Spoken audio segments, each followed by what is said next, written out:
নমস্কার বন্ধুরা, আজ আমি বানাবো বরবটি বাটা।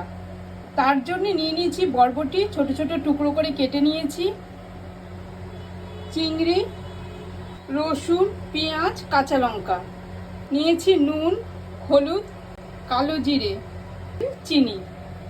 প্রথমে চিংড়িটাকে নুন হলুদ মাখিয়ে নিচ্ছি। গ্যাসে কড়াই বসিয়ে দিয়েছি, কড়াইতে একটু তেল দিয়ে দিচ্ছি। তেল গরম হয়ে গেছে, এবার আমি চিংড়িগুলো দিয়ে দেবো। চিংড়িগুলো আমার ভাজা হয়ে গেছে, তুলে নেব। এবার কড়াইতে একটু তেল দেবো, হালকা অল্প দেবো কালো জিরে, রসুন দিয়ে দেবো, আর দিয়ে দেবো কাঁচা লঙ্কা। এটাকে একটু নাড়াচাড়া করে বরবটিগুলো দিয়ে দেবো, ভালো করে নেড়ে নেব। মশলা গন্ধটা যাতে যায় তার জন্য হালকা ভেজে নিচ্ছি। দিয়ে দেবো নুন, হলুদ। এবার দিয়ে দেবো পেঁয়াজ কুচি মতো, ভালো করে নেড়ে নেবো।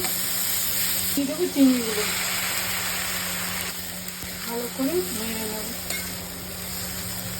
তো ভাজা হয়ে গেছে, এবার আমি নাবিয়ে ঠান্ডা করে নেব। হয়ে গেছে, এবার ঠান্ডা করবো এটাকে। ঠান্ডা হয়ে গেছে, এবার আমি বেটে নেব। পেস্ট হয়ে গেছে, কড়াইতে তেল দিয়ে দিচ্ছি। গরম হয়ে গেছে, আমি দিয়ে দেবো কালো জিরে। বরবটি বাটাটা আমি দিয়ে দেবো, ভালো করে নেড়ে নেব। দিয়ে দেবো চিনি।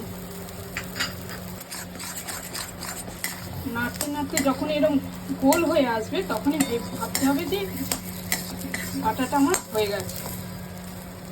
এবার আমি নাবিয়ে নেব।